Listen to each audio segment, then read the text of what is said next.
गर्मी में 5 जुगाड़ू बहू का पहाड़ में हरा भरा ससुराल। दोपहर के 2 बज रहे हैं। गांव की सड़क से लू की लहरें साफ दिख रही हैं।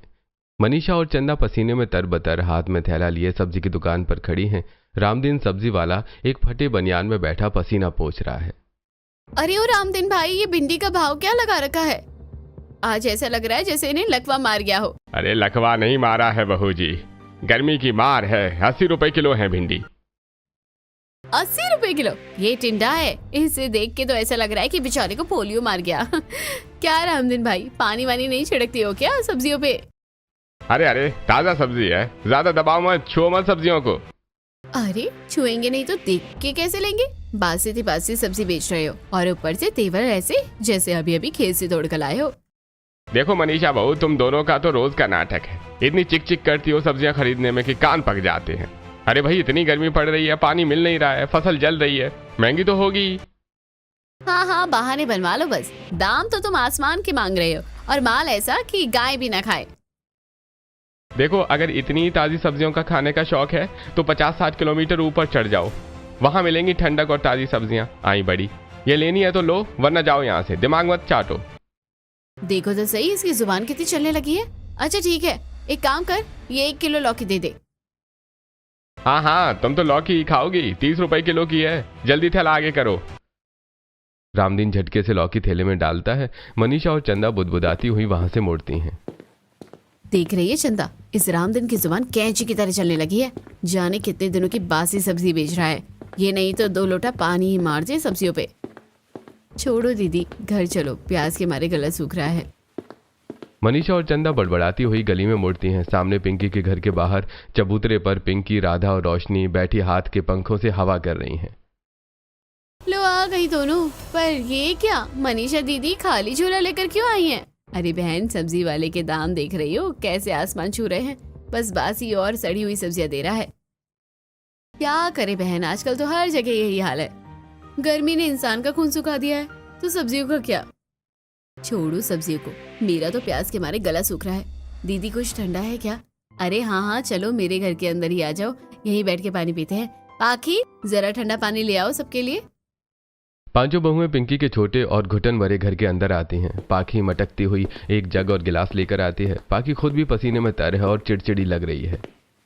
ये लो पानी। और भाभी, ये आखिरी बार है, फ्रिज तो है नहीं हमारे घर जो हर बार चिल्लाती हो कि ठंडा पानी ले आ। मनीषा जल्दी से गिलास उठाती है और एक बड़ा घूंट भरती है, पर जैसे ही पानी मुंह में जाता है उसे जोर से कुल्ला कर देती है। अरे बाप रे पिंकी, ये पानी है या तेजाब? इतना गर्म है कि मुंह जल गया मेरा। अरे हाँ, इसमें तो चाय पत्ती डाल दो तो चाय बन जाए। अरे बहन क्या करूँ, सुबह 7 बजते ही सूरज चांद पे चढ़ जाता है। छत पे रखी टंकी का पानी ऐसा खोलता है जैसे नीचे आग जल रही हो। हम भी क्या करें, पसीने के मारे बुरा हाल है। इससे अच्छा तो मैं अपनी सहेली के घर चली जाती, कम से कम वहाँ खिड़की के पास थोड़ी हवा तो आती है। यहाँ तो ऐसा लग रहा है जैसे भट्टी में जिंदा जल रहे हैं। सच में दीदी, ये गर्मी तो चांद पे चढ़ी जा रही है। अरे इस गर्मी का तो पता नहीं कोई उपाय निकलेगा या नहीं। पिंकी के घर में पानी वाला हंगामा चल ही रहा था कि तभी बाहर से मनीषा की सास की कड़क आवाज गूंजती है।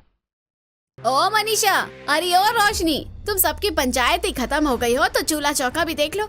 सांझ होने को आई है, थोड़ी देर में मर्द घर आ जाएंगे। हाँ, जब चूल्हा जलेगा तो घर वैसे ही भट्टी की तरह तपेगा। चलो अपने अपने घर चलो। हाँ अम्मा जी, आ रहे हैं, बस आ ही रहे हैं। चलो बहनों, अपनी अपनी ड्यूटी का टाइम हो गया है। पांचों बहुएं मायूस होकर अपने अपने घरों की तरफ जाती हैं। मनीषा के घर में मम्मी क्या बना रहे हो खाने में? फिर वही लौकी की सब्जी। तो क्या पनीर खिलाऊं तुझे? लौकी लाई हूं तो वही बनाऊंगी। मम्मी इतनी तेज गर्मी लग रही है, कम से कम ठंडा पानी तो पिला दो। बेटा ठंडा पानी कहाँ से आएगा? बर्फ इतनी महंगी है कि 20 रुपए में जरा सी डली देता है। अगर रोज बर्फ मंगा ली ना तो रात को नून रोटी खानी पड़ेगी। बता, खा लेगा? और नहीं तो क्या, वैसे भी इस घिया लौकी से रोटी कौन खाएगा? भाभी, इससे अच्छा तो हम भूखे ही सो जाएं, कम से कम चूल्हे की आग से तो बचेंगे। शाम ढल चुकी है, लेकिन गांव की गलियों में आग सी बरस रही है। पांचों सहेलियां चूल्हे पर खाना बनाती हैं और खाना खाने के बाद सभी के परिवार चबूतरे पर इकट्ठा होते हैं। सबके शरीर पसीने से लथपथ है। सभी चबूतरे पर अंगोछा बिछाकर बैठ जाते हैं। अरे भाई, बुरा हाल है। कोई नया घर बनवाने को तैयार ही नहीं है। बेलदारी का काम तो समझो ठप ही हो गया है। अरे मेरा भी वही हाल है रमेश भाई, आजकल सब अंडरग्राउंड फिटिंग करवाते हैं और मेरा हाथ उसमें थोड़ा तंग है। अरे भाई, कारपेंटर का काम भी कौन देगा? लोग कहते हैं कि अभी घर खोलेंगे तो लू अंदर आएगी, सर्दियों में आना। अब कोई इन्हें समझाए कि सर्दियों में हमारे हाथ पैर जम जाते हैं, काम तो अभी चाहिए ना। अरे भाई, पत्थरों का काम तो और भी भारी है। पत्थर की तपिश और ऊपर से सूरज, शरीर जवाब दे जाता है। सभी मर्द अपनी अपनी समस्या लेकर बैठे होते हैं, तभी कल्लू और चिंकी भागते हुए आते हैं। पापा पापा, मेरी स्कूल वाली मैडम अब सबको ना पिकनिक लेकर जा रही है, मैं भी जाऊंगा, मुझे भी जाना है। पिकनिक? अरे यहाँ रोटी खाने के लाले पड़ रहे हैं और तुझे पिकनिक की सूझ रही है? जा चुपचाप जाकर बैठ जा। पर पापा, मैडम कह रही है कि पहाड़ों पर बहुत मजा आएगा, सब बच्चे आ रहे हैं। अरे कोई नहीं जा रहा पहाड़ों पर, हैं? यहाँ दिहाड़ी मिल नहीं रही है, रोटियों के लाले पड़े हैं और तुम्हें पहाड़ों पर जाने की सूझ रही है। आदमी लोग बच्चों को डांट कर भगा देते हैं। बच्चे रोते हुए अपनी अपनी मम्मियों के पास चले जाते हैं, जो अपनी अपनी पंचायत में लगी हैं। मम्मा मम्मा, हमको पिकनिक जाना है पर पापा नहीं कह रहे हैं। बेटा, पिकनिक कहाँ लेकर जा रहे हैं स्कूल वाले? मम्मी वो कह रहे थे कि पहाड़ों पर लेकर जाएंगे, वहाँ बहुत ठंडक होती है। अरे जीजी, सुना तुमने? आज वो सब्जी वाला रामदीन भी ताना मार रहा था कि गर्मी लगती है तो पहाड़ों पर चले जाओ। क्या पहाड़ों की बात कर रही हो भाभी? मेरी सहेली भी हर संडे चली जाती है बर्फ, ऊंचे पेड़ और ट्रैकिंग करने। मेरा तो मन करता है कि इस भट्टी जैसे घर को छोड़कर वहीं रह जाऊं। सच में यहाँ तो घर जैसा जल रहा है, पहाड़ों पर तो कम से कम चैन की नींद आएगी। पति लोग दूर से ये बातें सुन रहे होते हैं। रमेश व्यंग से हाथ हिलाता है। अरे ये रहे पहाड़ हैं, जो यहाँ से धुंधले दिख रहे हैं, यहीं से देख के तसल्ली कर लो, 50 किलोमीटर दूर है बस। जी, हमने सुना है पहाड़ों पर बहुत तरी होती है। जब यहाँ काम नहीं मिल रहा तो बच्चे भी रो रहे हैं, तो क्यों ना हम सब संडे को वहीं चले? हाँ, संडे को सबकी छुट्टी है, एक दिन के लिए सही, इस आग से तो बचेंगे। पर किराया? और उतनी दूर जाएंगे कैसे? हम भी चलेंगे तुम्हारे साथ। माँ, तुम चलोगी इतनी दूर? क्यों नहीं, जब तक टेम्पो जाएगी टेम्पो में बैठेंगे और जहाँ रास्ता नहीं होगा वहाँ पैदल पैदल चलेंगे। तो तय रहा, संडे सुबह हम सब अपनी अपनी पोटली बांधेंगे और पहाड़ों की तरफ निकलेंगे। सब शनिवार को पहाड़ों पर जाने का प्लान बनाकर अपने अपने घर की छतों पर सोने चले जाते हैं। 2 दिन बाद शनिवार की सुबह पांचों घरों में गजब की हलचल है। मनीषा, चंदा, रोशनी, राधा और पिंकी एक घर से दूसरे घर सामान लेकर भाग रही हैं। कोई आटा ला रही है, कोई अचार की बरनी। पूरे चबूतरे पर पोटलियों का ढेर लगा है। चंदा, आ रही हो चंदा? तेल की कुप्पी रख ली क्या? और वो सूखी मिर्च वाला मसाला मत भूलना, पहाड़ों पर आलू की सब्जी तीखी बनाएंगे। रख लिया जीजी, और मैंने वो बड़ी वाली लोहे की कढ़ाई भी निकाली है। मनीषा जीजी, मैंने 3 किलो आटा रख लिया है। और रोशनी, तूने वो दरी रखी कि नहीं? सब रख लिया, मैंने तो पानी के खाली डिब्बे भी भर लिए, पता नहीं ऊपर चढ़ते चढ़ते प्यास लग जाए। तभी गली के मुहाने से रमा काकी, शीतल और कजरी हाथ में पंखा झलती हुई आती हैं।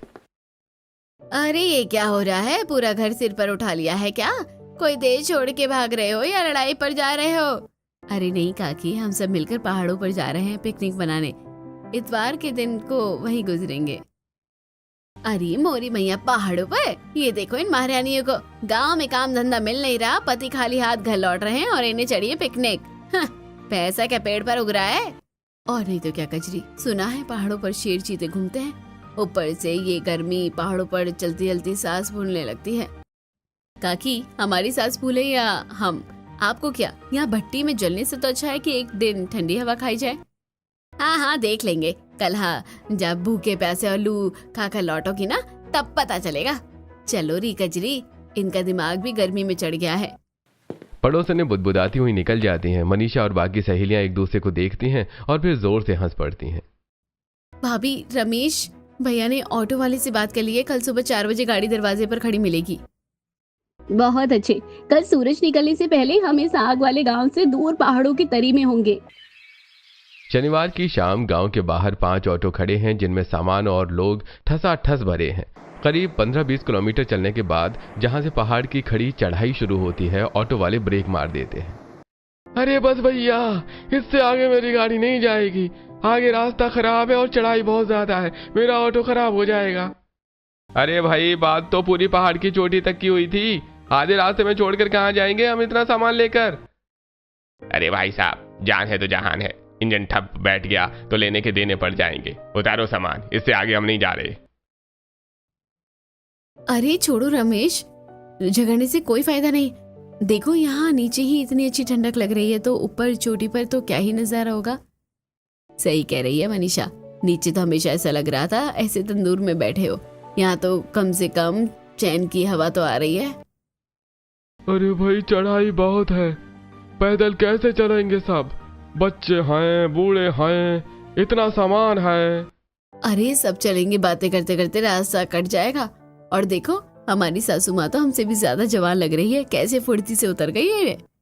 हाँ हाँ क्यों नहीं, परी का आनंद लेना है तो थोड़ा पैदल तो चलना ही पड़ेगा। चलो लड़कियों अपनी अपनी पोटली उठाओ। पांचों बहुएं मनीषा, चंदा, रोशनी, राधा, पिंकी एक दूसरे का हाथ पकड़कर सहेलियों की तरह गीत गुनगुनाती हुई चल रही हैं। उनके सिर और कंधों पर भारी पोटलियां हैं। सासें अपना एक अलग ग्रुप बनाकर हंसते हंसाते कदम बढ़ा रही हैं। नंदे, पाखी और प्रिया आगे आगे दौड़ रही हैं और मर्द बच्चों को कंधे पर बिठाए सामान लादे पीछे पीछे आ रहे हैं। ओए होए जीजी, पहाड़ की तो ये ठंडी हवा थकावट महसूस ही नहीं होने दे रही है। सच में गांव में तो पंखे के नीचे भी पसीने की नदी बहती थी, यहाँ तो चढ़ाई करते हुए भी शरीर ठंडा लग रहा है। भाभी जल्दी आओ, देखो ऊपर से गांव कैसा छोटा सा दिख रहा है, जैसे कोई खिलौना हो। धीरे पाखी, बस थोड़ा और, देखो वो चोटी कितनी पास लग रही है। जैसे जैसे वो ऊपर चढ़ रहे हैं हवा और तेज और खुशबूदार होती जा रही है। रात होते होते सभी पहाड़ की उस चोटी पर पहुंच जाते हैं। पहुंच गए, देखो सब, ये रहा हमारे सपनों का पहाड़। चोटी के समतल मैदान पर पहुंचते ही सब निढाल होकर गिर पड़ते हैं। चारों तरफ नीला आसमान और पास से बहते झरने की आवाज मधुर आ रही है। मम्मी देखो ये जमीन कितनी ठंडी है, ऐसा लग रहा है जैसे किसी ने जमीन के नीचे भी बर्फ बिछा दी हो। मैं तो यहीं सोऊंगा। पापा यहाँ की मिट्टी कितनी मुलायम है और देखो यहाँ तो पसीना भी नहीं आ रहा। अरे ओ चंदा, रोशनी, जरा हवा तो महसूस करो, इसमें तुलसी की भीनी भीनी खुशबू आ रही है। हाँ जीजी, ये और ये देखो झाड़ियाँ, ये तो मीठी नीम और जंगली औषधियों की खुशबू है। अरे भाई रमेश, शंकर, सच कहूँ तो सालों की मेहनत और गर्मी की तपिश एक झटके में उतर गई। ऐसा लग रहा है शरीर में नया खून दौड़ रहा है। यहाँ की तो मिट्टी में भी तरी है। अरे सही कह रहे हो भाई, गांव में तो बिस्तर भी आग की तरह तपता था, यहाँ तो बिना पंखे के भी शरीर कांप रहा है। मन कर रहा है बस यहीं पर पड़े रहें, कभी वापस न जाएं। अरे ओ बहुओ, अब बातें ही करती रहोगे या बिस्तर भी बिछाओगी? पांचों बहुएं फुर्ती से अपनी पोटलियां खोलती हैं। दरी और चटाइयां बिछाई जाती हैं। थके हारे बच्चे और बड़े जैसी चटाई पर लेटते हैं। पहाड़ की ठंडी गोद उन्हें अपने आगोश में ले लेती है। अगली सुबह की पहली किरण जब पहाड़ की चोटी पर पड़ती है तो मनीषा की आंख सबसे पहले खुलती है। उठो हरी ओ चंदा, रोशनी, देखो तो सही, सुबह कितनी सुंदर लग रही है। ओए होए जीजी, यहाँ तो सूरज भी गर्म नहीं लग रहा, कितनी ताजगी है। अरे चंदा, रोशनी, देखो तो सही, यहाँ तो झरने का पानी कांच जैसा चमक रहा है। और जीजी, यहाँ की मिट्टी देखो कितनी नमी है इसमें। गांव में तो मिट्टी पत्थर जैसी कड़ी हो गई थी, यहाँ तो हाथ लगाओ तो मलाई जैसी लग रही है। अरे यहाँ तो तुलसी के कितने सारे पौधे हैं, और ये देखो करी पत्ता एकदम ताजा है, यहाँ की हवा में ही दवा घुली है। और ये पत्थर देखो मनीषा जीजी, कितने सुंदर है और एक जैसे हैं। गांव में तो ऐसे पत्थर खरीदने पड़ते हैं, यहाँ तो मुफ्त के पड़े हैं। तभी पीछे से सोकर उठी सास मोहिनी और भारती जी की आवाज आती है। अरे ओ बहू, कहाँ डोल रही हो सुबह सुबह? जहाँ पहुँच जाओ वहीं अपनी सैर शुरू कर देती हो। आ जाओ यहाँ, कुछ दाना पानी मिलेगा या हम भूखे ही रहेंगे। आ रहे हैं अम्मा जी, बस आप बैठिए, अभी 5 मिनट में चूल्हा सुलगता है। बहुएं तुरंत काम पर लग जाती हैं। पत्थरों को जोड़कर एक देसी चूल्हा बनाया जाता है। सूखी लकड़ियां बीनकर आग जलाई जाती है। मनीषा ने आटा निकाला, रोशनी ने सब्जियां काटी और चंदा ने चाय का पतीला चढ़ाया। अरे मनीषा, तू तो माचिस भी लेकर आई है। अरे भारती, मेरी बहू बड़ी जुगाड़ू है, देख माचिस भी लाई और चाय चीनी भी, वरना यहाँ खाली पत्तों को ही चबाना पड़ता। तो मेरी बहू क्या कम है? देख चंदा, आटा और परात ना लाती तो क्या तुम लोग हवा में रोटी बेलती? और रोशनी ने कैसी बढ़िया सब्जी काटी है। अरे अम्मा जी, अब आप लोग तानेबाजी और मजाक बंद करो और खाना खा लो। अरे उठ जाओ सब, ताजी चाय और गर्मा गर्म सब्जी रोटी तैयार है। घर से लाई गिने चुने बर्तनों और राशन का इस्तेमाल करके बहुएं खाना बनाती हैं और सभी खाना खाने बैठते हैं। मम्मी ऐसी सब्जी तो घर पर ही नहीं बनती, यहाँ तो बहुत मजा आ रहा है। सभी लोग खुशी खुशी खाना खाते हैं और खाना खाने के बाद आराम से पहाड़ के पत्थरों पर बैठे हुए होते हैं कि तभी पापा झूला डाल दो ना, मुझे झूला झूलना है। पिंकी और राधा तुरंत अपनी पोटली वाली मजबूत सूती धोती निकालती है। दो मजबूत पेड़ों के बीच धोती को बांधकर एक बढ़िया झूला तैयार कर दिया जाता है। बच्चे उसमें मजे से झूलते हैं। दिन भर मौज मस्ती करने के बाद अब सूरज ढलने लगा है। शाम की ठंडक फिर से बढ़ने लगी है। चलो भाई सब लोग चलो, सांझ होने वाली है। रात होने से पहले पहाड़ से नीचे उतरना है और घर पहुंचना है। मन तो नहीं कर रहा जीजी उस भट्टी जैसे गांव में वापस जाने का, पर जाना तो पड़ेगा। हाँ मनीषा जीजी, पर हम वापस आएंगे, जब भी मन करेगा तब मजे करने। पांचों परिवार हंसते मुस्कुराते हुए पहाड़ से नीचे उतरने लगते हैं। रात के अंधेरे में सभी लौट कर आते हैं और आकर सुकून की नींद सो जाते हैं। अगले दिन सोमवार की दोपहर गांव में सूरज आग उगल रहा है। गलियों में सन्नाटा है और लू चल रही है। पांचों बहुएं अपने अपने घरों के कामों में बेहाल हैं। मनीषा पसीने में तरबतर आंगन बहार रही है। चंदा चूल्हा लीप रही है। रोशनी बाजार से भारी थैला लेकर लौट रही है और पिंकी खौलता हुआ पानी भरकर ला रही है। उफ, ये कैसी आग बरस रही है। कल का दिन कितना स्वर्ग जैसा था ना, ठंडी हवा, झरने का पानी, और यहाँ तो हवा भी बदन जला रही है। अरे मनीषा जीजी, इस पाइप का पानी तो ऐसा है जैसे चाय उबल रही हो, मुंह धोने जाओ तो खाल जल जाए। कल झरने का पानी वो कितना मीठा और कितना शीतल था। सच कह रही हो, यहाँ का पानी तो पीते ही पेट में जलन होने लगती है। वहाँ का तो अमृत था अमृत, मेरा तो मन वहीं छूट गया। दोपहर का खाना किसी तरह बनाकर पांचों सहेलियां विमला के चबूतरे पर इकट्ठा होती हैं। हाथ में पंखे हैं और सामने पानी की बाल्टी जिसमें से भाप निकल रही है। मैं तो सोचती हूँ काश हम हमेशा के लिए उसी पहाड़ में रह पाते, ना ये लू होती और ना ये खौलता पानी। वैसे आइडिया बुरा नहीं है रोशनी, हम रह तो सकते हैं वहाँ। पागल हो गई हो क्या राधा, घर बार छोड़ के पहाड़ पर कैसे रहेंगे? अरे तो क्या हुआ अगर हम अपना ससुराल ही पहाड़ों पर बना ले तो? मेरा तो बचपन से सपना था कि मेरा ससुराल पहाड़ों की वादियों में हो, पर यहाँ इस भट्टी जैसे गांव में आकर फंस गई। अगर तू यहाँ नहीं फंसी तो हम जैसी सहेलियां तुझे कहाँ मिलती? कम से कम हम साथ में भून तो रहे। हंसी मजाक के बीच बात सीरियस हो जाती है। पांचों तय करती हैं कि वो अपने अपने घरों में बात करेंगी और मनीषा के घर पर जब वो पहाड़ों पर रहने जाने की बात करती हैं तब।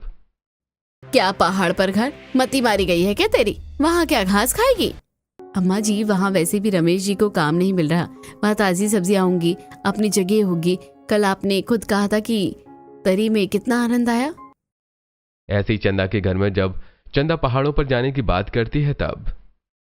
अरे चंदा, तुझे पता भी है कि पहाड़ पर घर बसाना कितना मुश्किल है।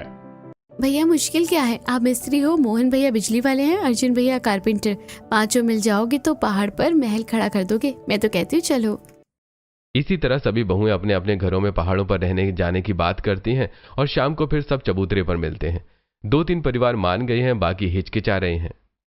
देखो भाइयों, अकेले जाना मुश्किल है, पर हम 5 भाई साथ हैं, हमारी माएँ साथ हैं, बच्चे खुश हैं। एक इंसान अकेले पहाड़ नहीं जीत सकता। हम पांचों कुछ न कुछ जुगाड़ तो कर ही लेंगे।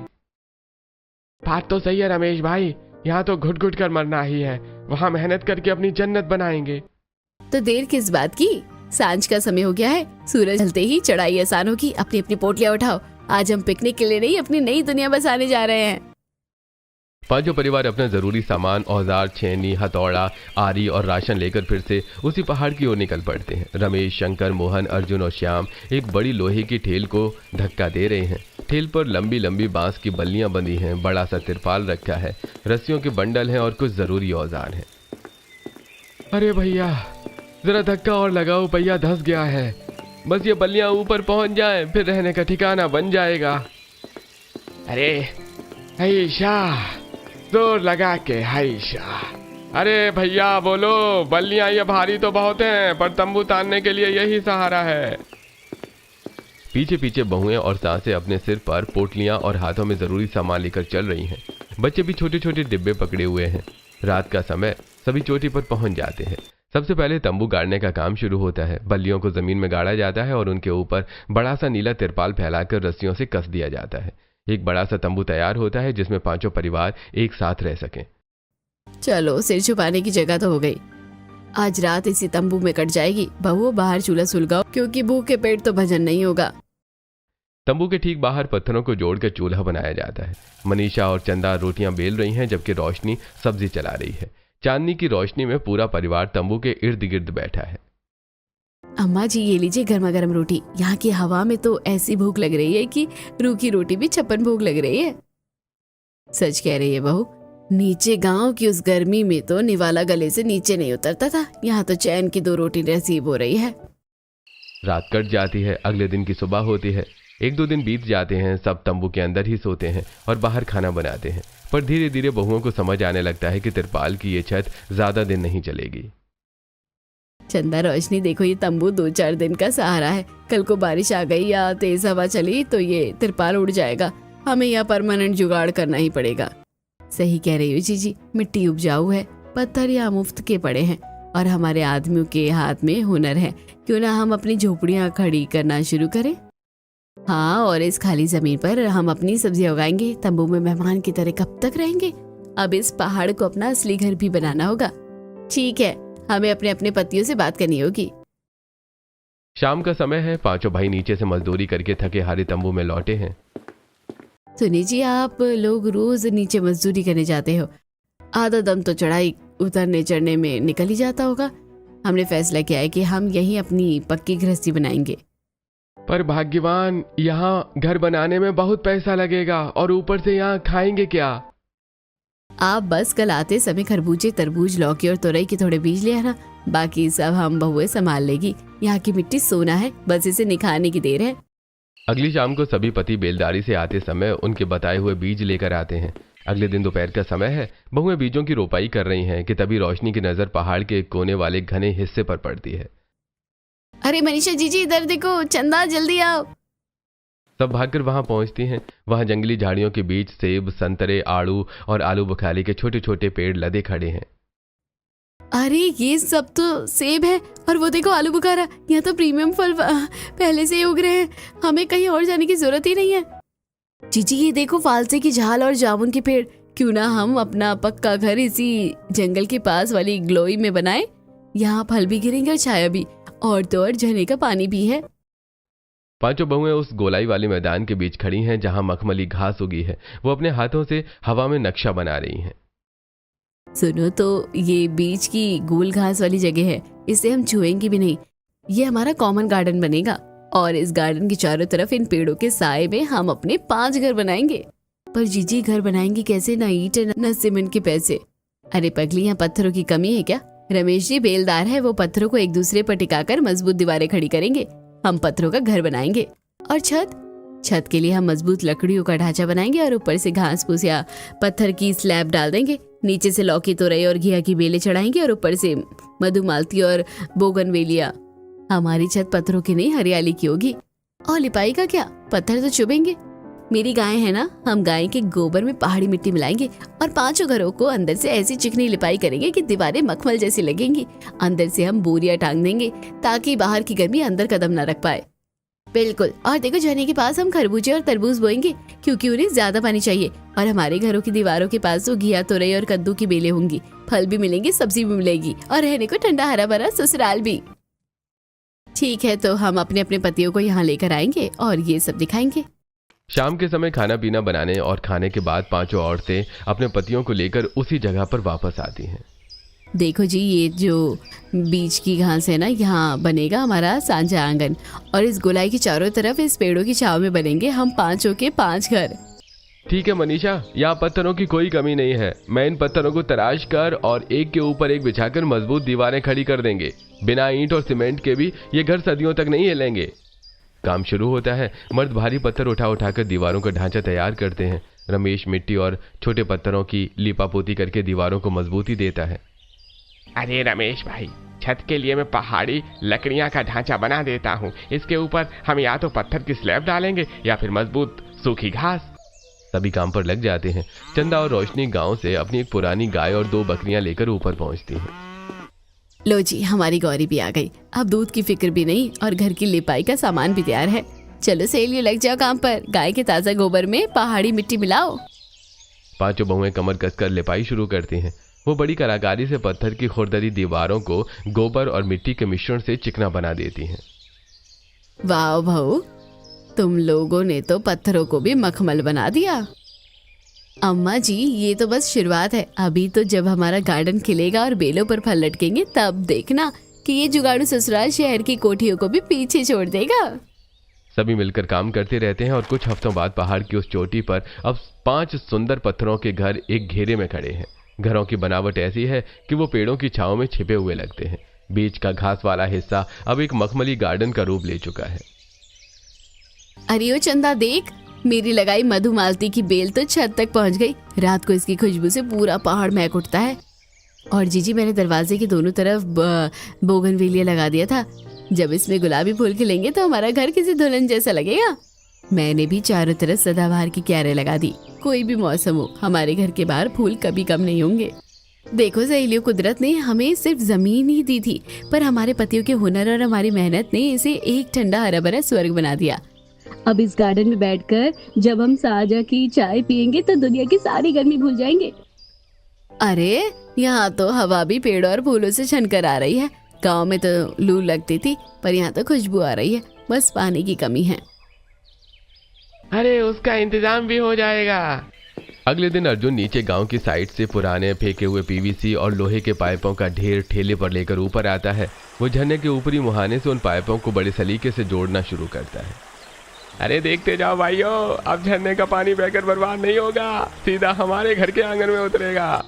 वो मैदान के एक किनारे पर 5 परिवारों के लिए एक कॉमन गुसलखाना बनाता है। ये गुसलखाना पत्थरों का बना है, लेकिन अंदर अर्जुन ने ऐसा जुगाड़ किया है कि ऊपर पाइप से पानी एक शावर की तरह गिरता है।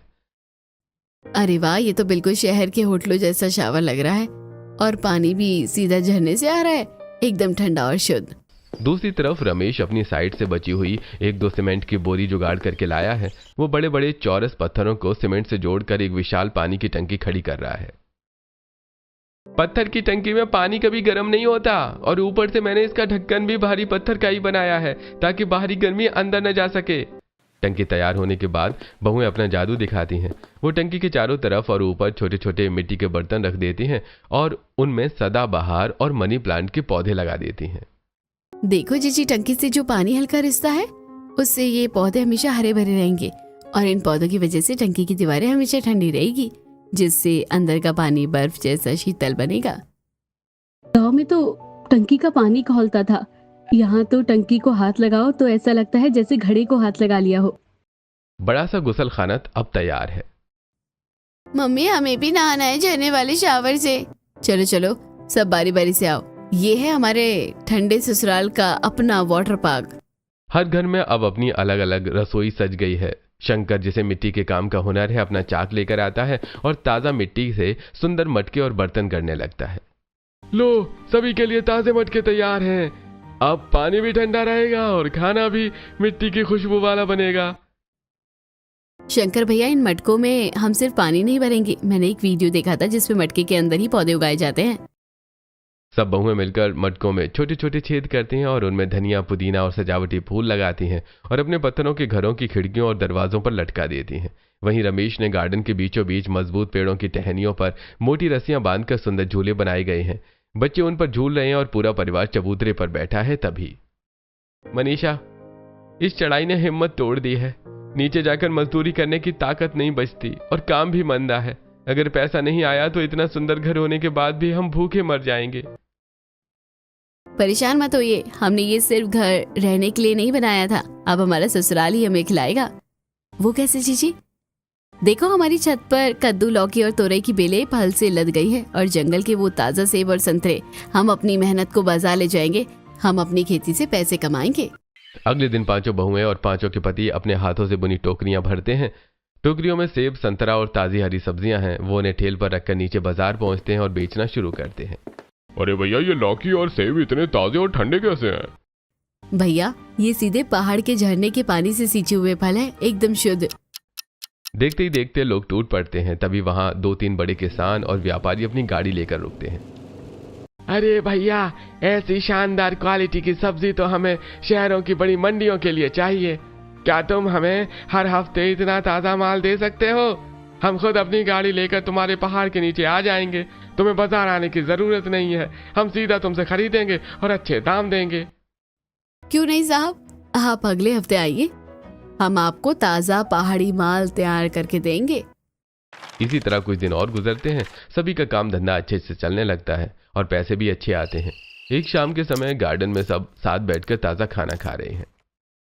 देखा, 5 जुगाड़ू बहुओं ने न सिर्फ गर्मी से पीछे छुड़ाया बल्कि पहाड़ पर अपना रोजगार भी बना लिया। हाँ, अब हमारा पहाड़ों पर हरा भरा ससुराल भी पूरी तरह से तैयार है। हर बार अब गर्मियों में हम वही आएंगे। हाँ, और यहीं पर मस्ती भी करेंगे। कल्लू की बात सुनकर सभी जोर का ठहाका लगाते हैं और खुशी खुशी पहाड़ों पर रहने लगते हैं।